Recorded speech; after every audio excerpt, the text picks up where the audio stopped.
यह रामपुर नाम का गांव है। इस गांव में हरिया नाम का आदमी अपने पत्नी के साथ रहता है। हरिया रोज सुबह जंगल में जाकर सूखी लकड़ियाँ ढूंढकर सूखी लकड़ियाँ काटता था, उसे बाजार में ले जाकर बेचता था। बेचने के बाद जो पैसा मिलता था वो चुपचाप पैसा लेकर घर को आता था। इसी तरह कुछ समय बीतने के बाद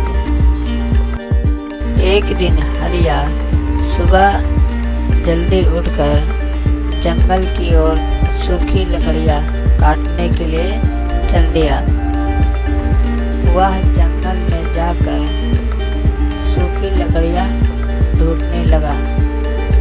उसे कहीं भी सूखी लकड़ियाँ नहीं मिली।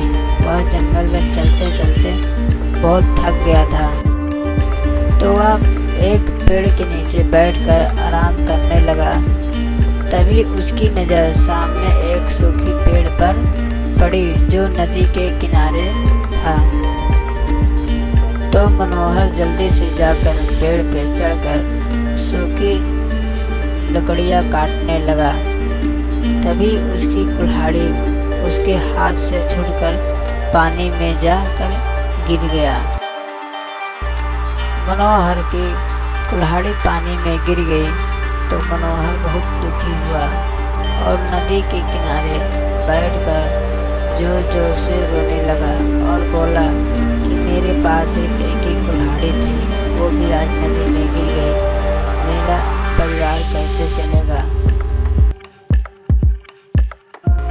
मनोहर को पानी में से एक देवी प्रकट हुई और उसे सोने की कुल्हाड़ी लेकर बाहर आई।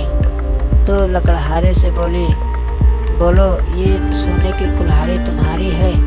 तो लकड़हारा बोला कि नहीं, ये मेरी कुल्हाड़ी नहीं है। तो फिर से जल देवी कुल्हाड़ी को लेकर पानी में चली गई और दोबारा चांदी की कुल्हाड़ी लेकर बाहर आई। तो लकड़हारा बोला, नहीं देवी, ये भी मेरी नहीं है। जल देवी फिर से पानी के अंदर चली गई और इसकी कुल्हाड़ी लेकर बाहर आई। तो लकड़हारा नम्रता से बोला कि हाँ देवी, ये कुल्हाड़ी मेरी है।